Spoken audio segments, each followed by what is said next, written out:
दोस्तों नमस्कार। बिहनिया समझा से मैं कौशल तिवारी। अफगानिस्तान में तालिबानी शासन आने के बाद भारत में क्या होगा, भारत के लिए किस तरह की चुनौती होगी और भारत में तालिबान किस तरह से पनप रहा है, इस पर चर्चा करने से पहले हम बता दें कि तालिबान क्या है। दरअसल तालिबान मदरसे से निकला वह ग्रुप है जो अपने हिसाब से पूरी दुनिया को चलाना चाहता है, खासकर अफगानिस्तान को चलाना चाहता है। तब ये किस तरीके से चलाना चाहता है? दरअसल वह धार्मिक कट्टरता के तहत दुनिया या अफगानिस्तान को चलाना चाहता है। तब दिक्कत कहाँ है? दिक्कत उस कट्टरता में है जो महिलाओं के लिए 1 इंच जमीन नहीं छोड़ना चाहता और अपनी सत्ता कायम करने का एक तरीके से जुनून है। तब यह भारत के लिए किस तरह की चुनौती है? भारत के लिए तालिबान शुरू से चुनौती रहा है, आजादी के समय से चुनौती रहा है।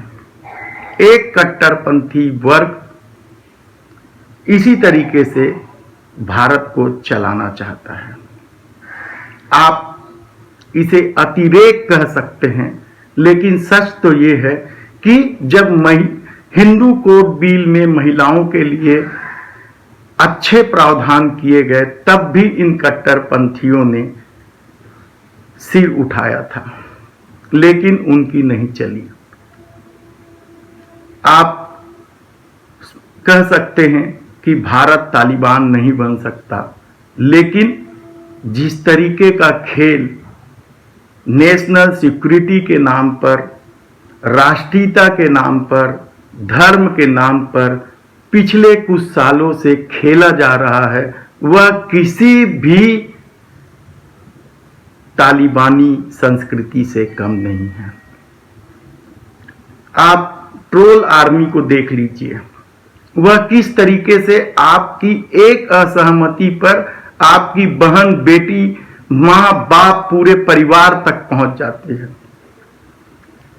गौ मांस को लेकर किस तरीके से नंगा नाच किया गया, इसमें कहीं कोई दो राय नहीं है कि भारतीय संस्कृति में गौ का अपना महत्व है।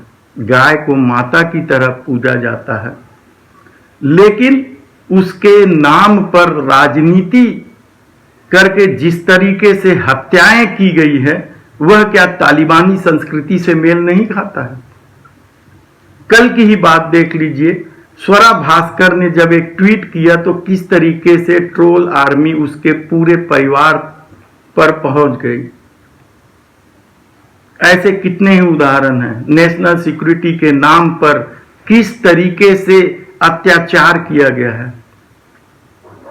तालिबान ने भारत से व्यापार बंद कर दिया है।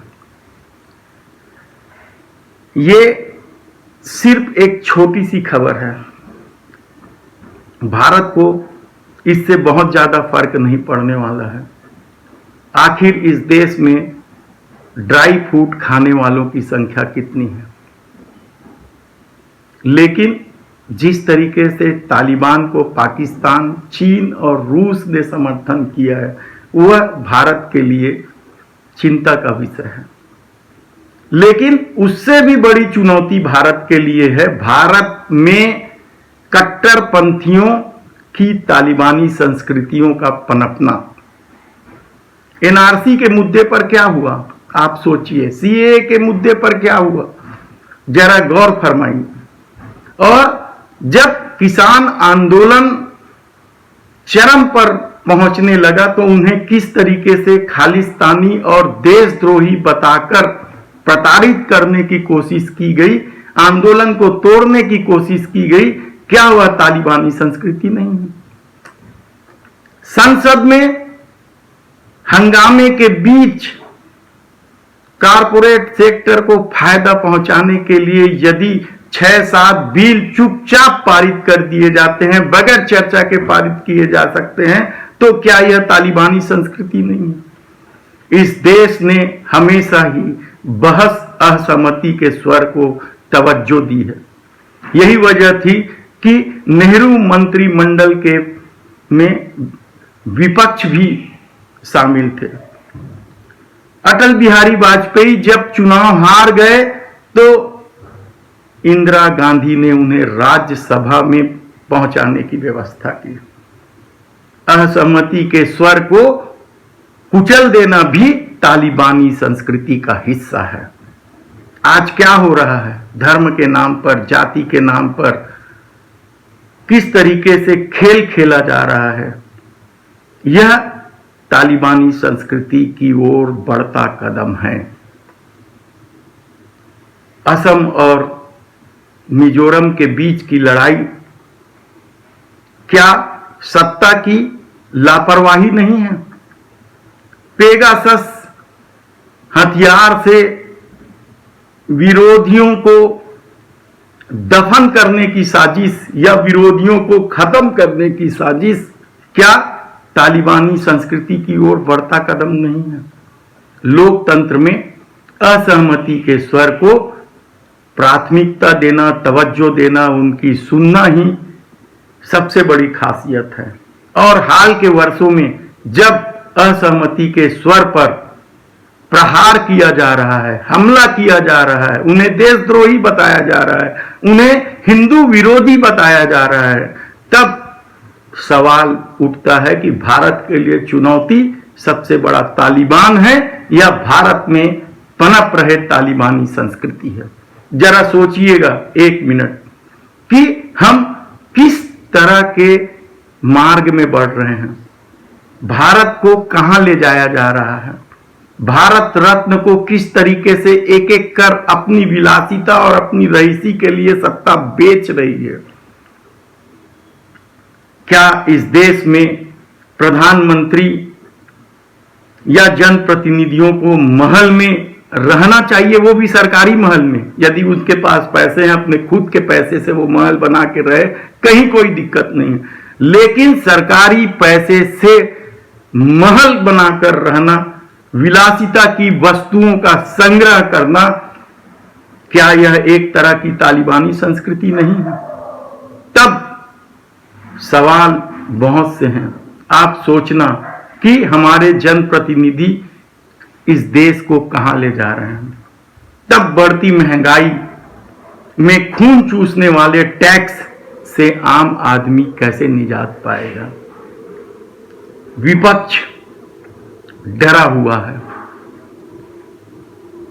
क्योंकि विपक्ष ने जब सत्ता थी उनकी तो उन्होंने इतना पैसा जमा किया है कि उन्हें अब वह छीन जाने का डर है।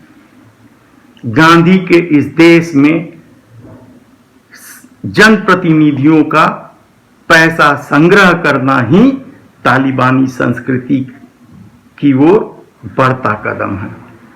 तब पेगासस, किसान आंदोलन, महंगाई, बेरोजगारी यदि मुद्दा न बने और मुद्दा केवल हिंदू मुस्लिम बन जाए और एक पूरे मुस्लिम जमात को राजनीति से दूर करने की साजिश हो, तो उसका दुष्परिणाम आने वाले दिनों में देश को भुगतना पड़ सकता है। यह बात सत्ता को सोचना चाहिए, समझना चाहिए।